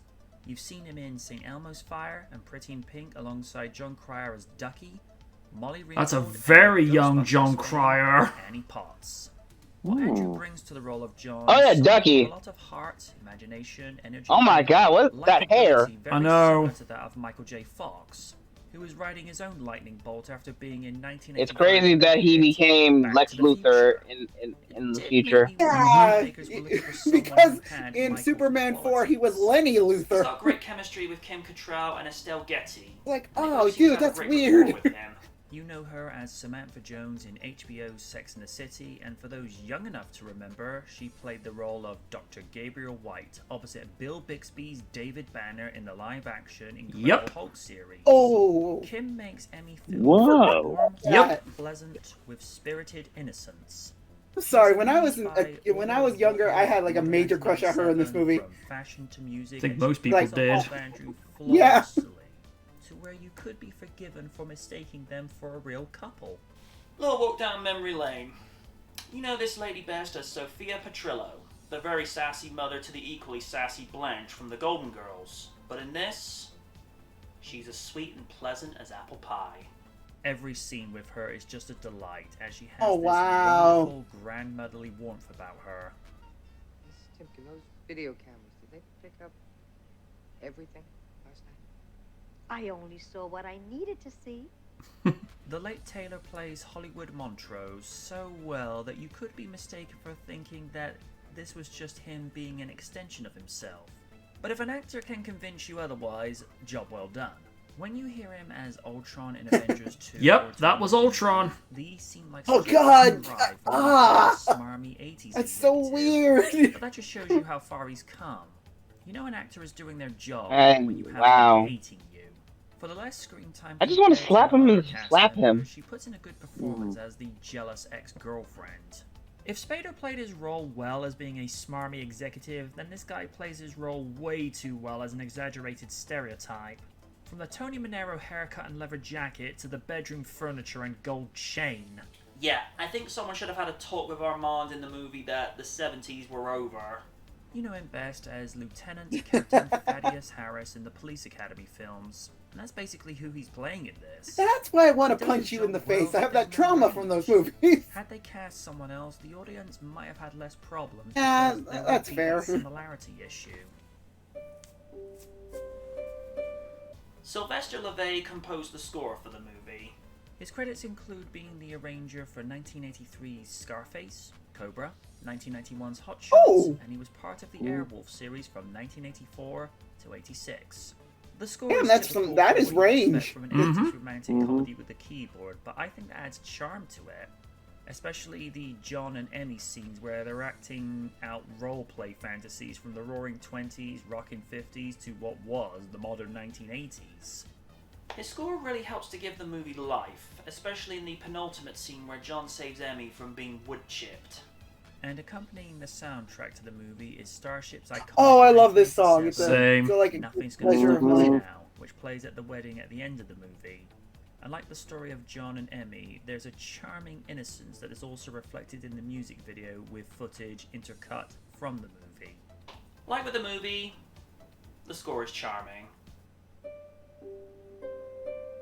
Mannequin grossed a profit of $42.7 million against a budget of $7.5 million. Add in 35 years of inflation and it would be worth $107 million in 2022. The movie opened at number 3 behind Platoon and Outrageous Fortune, taking in $6 million over the 4-day President's Day weekend. Dan McQuaid of the Philadelphia Magazine wrote, "The message of Mannequin, clumsy as it is that the greatest place and time in recorded history is 1980s Philadelphia. Truly, this is the most uplifting film ever made about the city."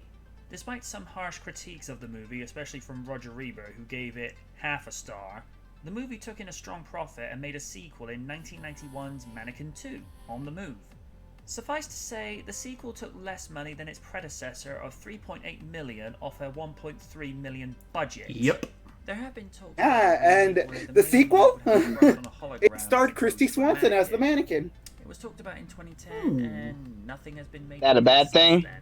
Oh, I didn't say it was. The movie has been enjoyed on VHS, Laserdisc, DVD, and Blu-ray. I'm MJ Knight, and this was Mannequin.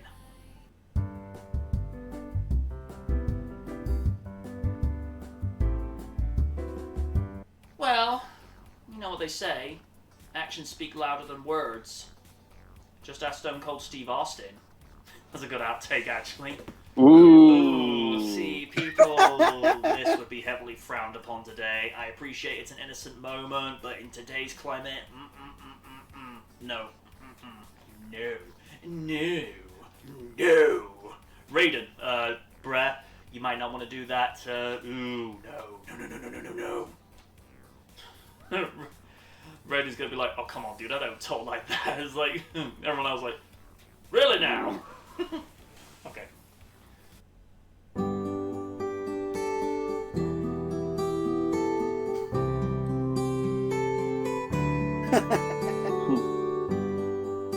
Aww.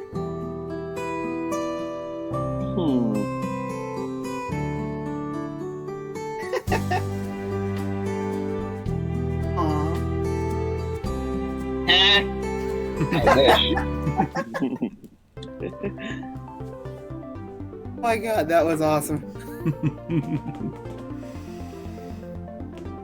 Well, another well done review. As per usual, yeah. Tiny bit snarkier, though. But I thought it was necessary because, I'm sorry, Armand, what the fuck, dude? Oh, God. Yeah. I was originally gonna be like, when I go, you know when I said he's a stereotype? Well, and then we cut to a bedroom scene where he's got like very stereotypical 70s Lothario bedroom furniture wearing the gold chain and everything. I'll be like, yeah. no, I might not want to use that.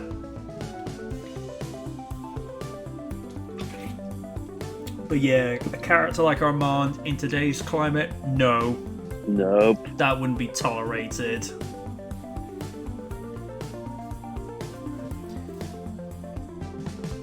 I think if they tried to remake that today, you'd have to have the right story, the right cast, and the right director to pull that off, because otherwise it's just going to come off as cringy as hell. Alright, let's put the music back on. Alright, we do the usual. Stephen, thoughts on the movie? Does it hold up? Thoughts on the review? Very good, a very good romantic comedy, in my opinion. Only discovered it, I think, only a few years ago, but it's still a good classic of the 80s. Though, I will agree that some parts are definitely frowned upon today, but considering when it was made, it was a different time. Exactly. And nice, solid review as always. There you go. And nice use of humor. Lydia. Again, as I said before, it's one of my favorite movies. Despite the dated themes aside and some questionable portrayals. Again, I like Hollywood, but it's like I can see where, like, yeah, you're playing up the gay stereotype. It's fine, just turn it down just a smidge. But again, it's guilty pleasure for a reason, and it's one of my favorite movies. And as it regards to the review, you did a good job. You conveyed a lot of good points, and another job well done. There you go. Right on. I've heard of the movie a few years back. I've seen highlights, a little bit of it. I finally see it full time. It looks pretty cool. You did a really good job detailing every bit of it. And for what it's worth, hey, it's good to see you come out of your comfort zone to show movies that some people don't really know, especially even that don't even know, but some diehards who watch these movies know. So it's good to have someone like you have the uninformed just explain it to them in a calm and detailed manner. I appreciate that. I just remember, because I think originally I was trying to decide whether to go for Space Jam or Batman Forever as the third ticket for this season, but for whatever reason, Mannequin just popped into my head. And one particular morning I come home from work and I think, it's been a few years since I've seen Mannequin, so I thought, yeah, why not pop that in. And I remember watching the movie in the 90s and early 2000s. It's on its own merits, it's an innocent, charming film, but watching it later with fresh eyes, oh good lord, there are so many things that would not fly to the... I get the janitor's perspective. Because in the penultimate scene where Roxy would have had Emmy put through the wood chipper because she thinks she's trying to help because she thinks John has a problem mentally, because she just sees a mannequin, whereas John just sees Emmy when she's able to come to life. And it's when the janitor is actually able to see Emmy alive just as John sees her. He's going through like the rubble of mannequins that are in there, and he sees Roxy, played by Carol Davis, which even today, how you doing? And that look on her face, like, in the innocence of the moment, he thinks, well, I could get a mannequin come to life for me, that'd be great, but what he's doing, that's kind of sexual harassment, even if it's unintentional.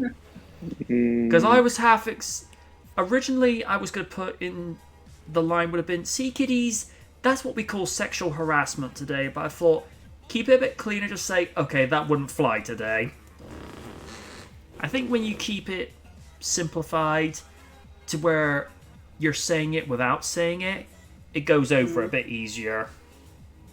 And Armand, to answer your question, Raiden, what he said when Roxy was coming out of her apartment, goes, Roxy, you look so foxy. Can I ride you? I had to hear it for a second time. God, I am not touching that one with a 10-foot flagpole. Oh, Lord. Again, he's a Lothario stereotype. I mean, originally, because of the way he was dressed and he had like the stereotypical haircut, I thought he was a Latino stereotype. But then when I went and did a little bit of revision, found out, okay, he's not actually Latino. I thought, take out Latino and just put he's an exaggerated stereotype, because then that covers so many bases then. Because again, it's just the way he was dressed up, because it reminded me of how John Travolta acted to a subtle degree in Saturday Night Fever, because I think Tony Manero, the character of Tony Manero, is supposed to be Italian-American, isn't he? Mm-hmm. I mean, that was the impression I was getting. I need to tone down the future funk there. It's coming... Oh, Sparkly Night by Hey DJ. Yeah, I'm going to be checking more of that out later. But yeah, it just reminded me of that. And, yeah, I was like, I had to call bullshit on that. And the fact that it's like, hey, Roxy, could I interest you something your size? Like, come on, dude, really? That's why I had Lids go say, oh, come on, are you for real? Because that wasn't my exact reaction. Like, the fuck, man?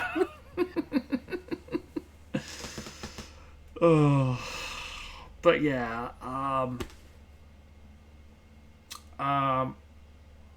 if they did go to remake that today, I mean, the idea of a guy having a thing for a hologram, okay, that'll be a little bit more high tech. I mean, that'd be like, to use an example, have like you go into a VR game and you have a Cortana like character that suddenly gains sentience, and she's not just a a pre-programmed game character just going through the motions. She actually is able to interact as a human being would do, and then you'd have the male love interest interacting with her in that way.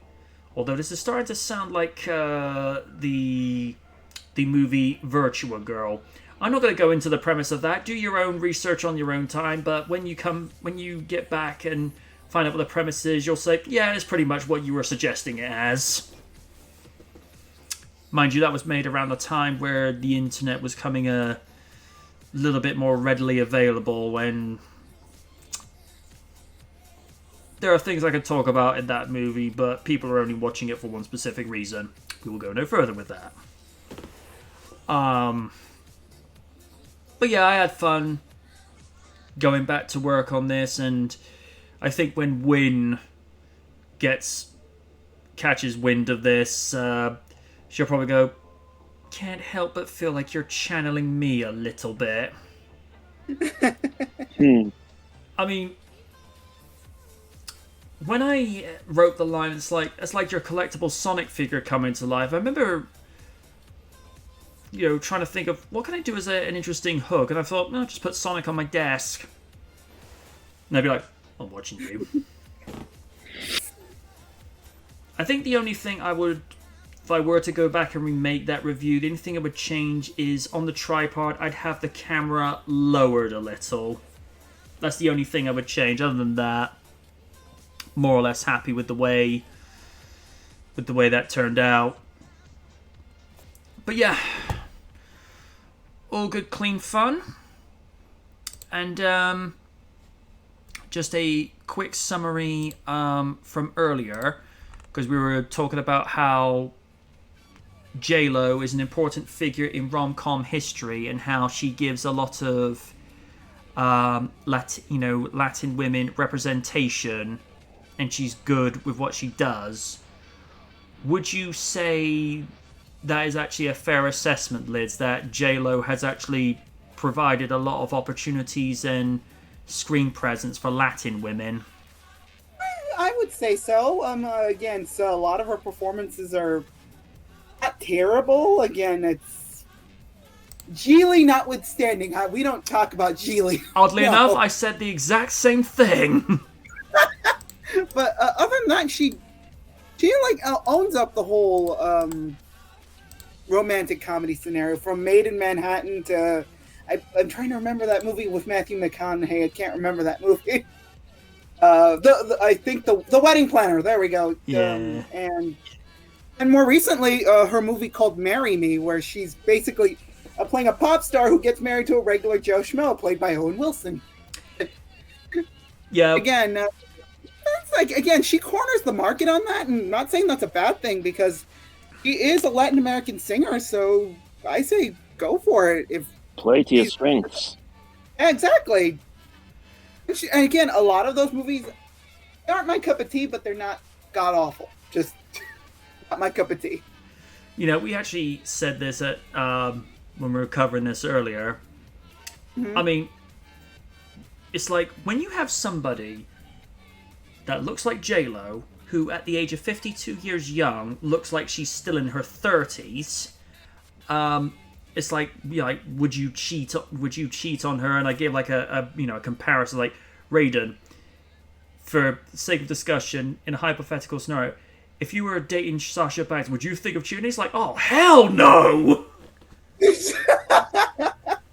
And then I did, especially when she was dressed up as Sailor Moon. How you doing? Now for some strange reason, I'm picturing J-Lo wearing Sailor Moon. Okay, I've got a reason to smile tonight. Same. But yeah, I mean, I'm sorry. If you're cheating on J-Lo, you are either crazy, high, or, and this is just saying as is, you're just not interested in her for that specific reasons. I think people can read that, or you're just incredibly stupid. That too. Well, it's like I say, if somebody says, what's wrong with you? Why would you be interested in J-Lo? And then someone says, because I'd rather go out with her brother. It's like, oh, okay, nothing wrong with that. It's perfectly fine. But if you're heterosexual, or in Lid's case, bi, it's like, oh, I'm cheating. It's like I'm cheating over J-Lo. What is wrong with you? It's like, you don't do that. It's true. But as I said, with Gigli, no, we don't talk about that. No. You. I mean, I think her and Ben Affleck have acted together before that movie, I think. Mm-hmm. But the premise of that was... correct me if I'm wrong, Liz, because it's been a while since I've read the story for this. It was Ben Affleck's character trying to win her over, even though the character is supposed to be a lesbian. I believe that is Chasing Amy, and that was not J-Lo. Ah, okay. It was a Kevin Smith film, and today that would be very, very frowned upon, considering the fact he's trying to convert a lesbian, an actual honest-to-God lesbian, so no. Would not fly today, no. But when it was made, how should I say this? It was probably greeted very differently. Whereas as you say, if it was done today, it's like, ooh, no. Oh no, it is very problematic looking back on it in retrospect. It's like Blazing Saddles. That movie would not get made today. Good Lord, no. Wait, not? It's still funny, but no, I get what you're saying. No, there are just some things that are best left alone. If anyone's not got anything else to bring to the table, I think we'll wrap it up for this one. Mm-hmm. Good. Let me. One thing I will want to do. Hang on. Dang it. Who is. Yeah, we will go to Raid in a moment. Actually, how do you go to raid someone else's stream, or is that only something you can do as an affiliate? I think that's something you can only do as affiliate. I'm not really affiliate. sure. Okay, because I was going to suggest going over to Lady and Two Swords stream of Jurassic World Evolution, but let me see. Can you raid another's Twitch without affiliates? Can I raid without hosting the channel? No, if the broadcast has ended, you'll automatically host the channel you're raiding. Huh. Okay. Oh, any broadcaster can host another channel, and any channel can be hosted. It just works like you using an embedded player on another website, except it works on Twitch. Yeah, you can host, you just can't raid right now. Okay. But to be fair, I'm at 28 followers, so I'm only 22 away. We're getting there. We're getting there, slowly. We're getting there. Well, let's see. If I go... Oh, and they've gone offline. Never mind. Oh well. Until next week, folks, I have been the Knight. I've been the awesome one, I guess. Stephen? I have been Stephen, as always. I have been the cybernetic, energetic Master Raiden. Good night from the Knight. Have fun, folks. And don't forget to subscribe to Only on Twitch. Yes. Give him lots of paid subscriptions and lots of bits, and if you give him paid enough subscriptions, he'll do a watch marathon of Twilight. Ah, no! No, do not make me do that, because then I'll have to watch that movie. No! Give him 1,000 paid subscriptions, and he'll watch through Keeping Up with the Kardashians. No. Oh, no, I did not subject him to that. What if it's 2,000? 2,000, maybe. It'd have to be 10,000. I think, yeah, it would have to be 10,000, because I would not subject him to that. Well, it'd have to be over 9,000, because his scouter for bullshit meters would blow up. What? 9,000? It's 1,006. Take it easy, folks. Have a good night. Bye.